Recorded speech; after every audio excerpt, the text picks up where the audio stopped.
we've seen now with Jake Fraser-McGurk, a player can come on the scene with a kind of a new technique and a new way of doing something, and then the next year completely fall off the map, right? And if you go back a couple of years ago, it happened with Chris Lynn. It's happened with a bunch of young Indian players, especially with young batters. They come in, they're very good.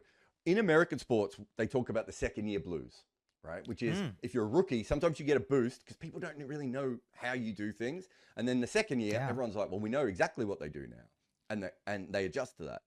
Are we starting to see that sort of seep through cricket a little bit more as well? Because there's so much analysis and there's so much information. Everyone's watching all these games that you can get away with it for maybe half a season or even a full season. And then the next year, teams are like writing down notes of exactly where to bowl to you and what to bowl to you and how things go. And so there's a natural sort of, not a slippage, because some players can overcome it, but there's a natural sort of, you go from being the surprise player to being a player who is thought about. Is that something that you're starting to see more in cricket as well?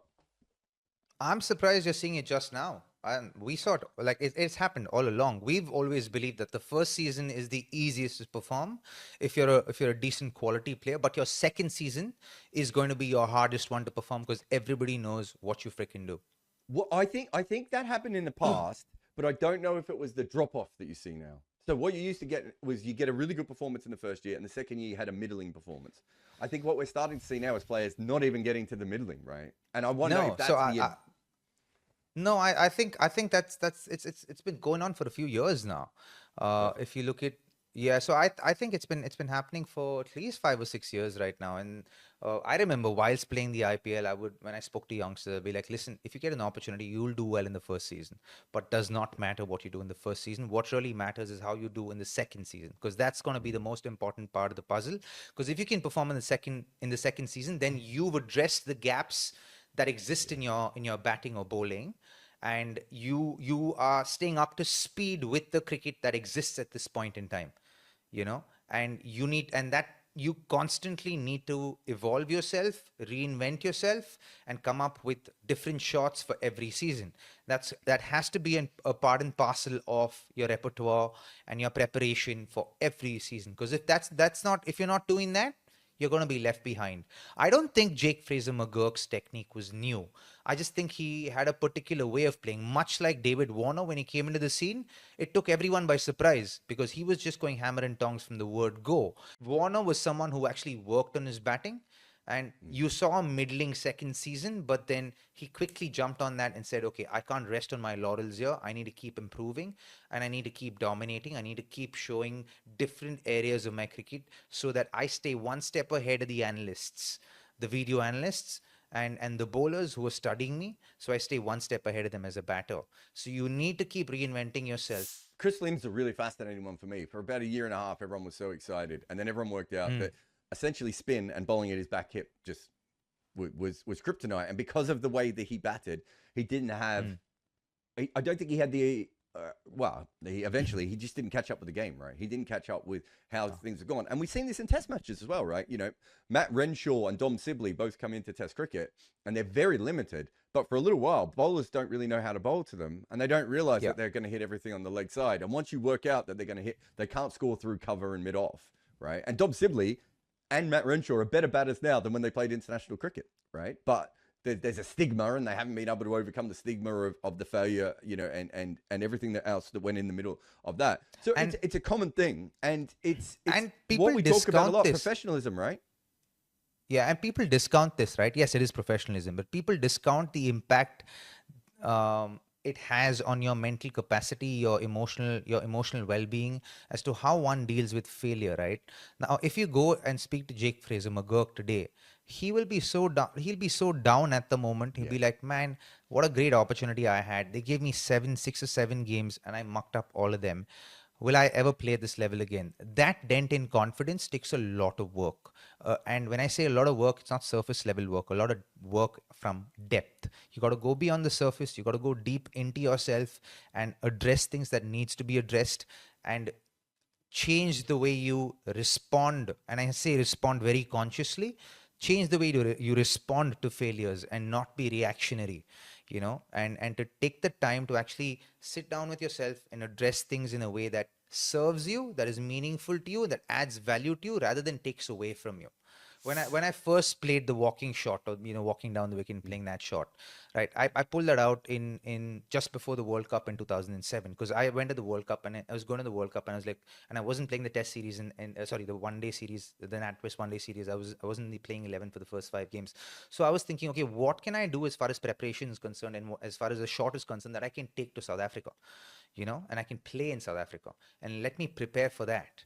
And in that, and then I started like the shot was inspired by Matthew Hayden, of course, because he was the one who was actually walking down the crease and intimidating bowlers to bowl shot, and he was ready for it, and he was taking them on, but with the intention of just looking for the full ball. But if he bowled shot, he went for it. So I started playing with that intention. I'm like, okay, I'm going to play that shot. I'm going to play the paddle as well, because everyone would stand and play the paddle at that point in time. And it's like, I'm going to walk down the wicket knowing that he could bowl short, but I'm going to expect the full ball and get ready to play the paddle. And I'm going to practice that as much as I can. If the opportunity does arise, I'll play it. And sure enough, the sixth game of the NatWest series I played, I was able to pull that shot out of the book when Stuart Broad didn't even see that coming, because mid-off was up, and then he had long on, long off, final leg was up. I was like, okay, I'll play that shot. I pulled it out, and they didn't see that coming. And then the next one, he put fine leg back, and then he brought mid-off up. And like, okay, I'm going to walk down again, anticipating the shot, anticipating the full ball. If I catch it full, I'll try and hit it past mid-off. Otherwise, if he bowls short, I'll try and hit wide of long on for 4, and then we'll win the game. And I played that shot, and I pulled that shot out. And then the following year, in 2009, no, the year after that, a year and a half after that. So I was playing that shot really well, and it became a big part of my repertoire, and I would use it few and far in between, use it a lot in red ball cricket, much to the surprise of a lot of domestic fast bowlers in Ranji Trophy. And then came the 2009 IPL when I was joined RCB, and I was opening the batting in a practice game, and I said, okay, first ball, I'm going to walk out to this guy and hit him, try and look to hit him over, long, mid on, straight down the ground in the V. And then that particular ball, it rooted more out of ego than anything else.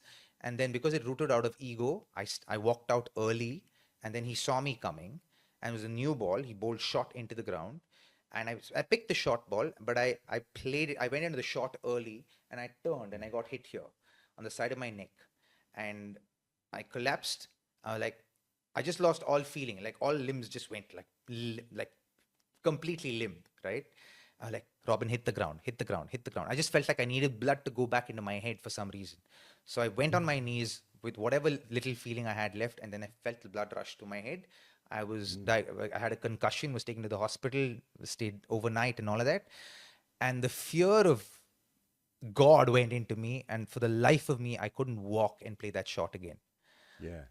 And I had to confront my fears, and I had to, I was forcing myself to walk down the wicket immediately after I came back, because I didn't want that fear to set in, because once that fear sets in, it takes a long time to go away.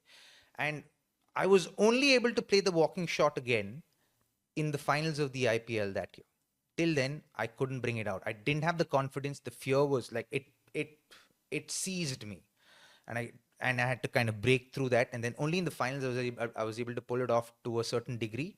And then it took me a year of working that out again. And I'm sharing this story simply because now, for someone like Jake Fraser-McGurk, for someone like Will Pakowski, whose that fear has set in, and I think is gone on to seize his career at this point in time, unfortunately, and he is not able to capture and overcome that fear that sits in your bones, so to speak. And I feel bad for the kid, because he is talented. He is like supremely talented, I think.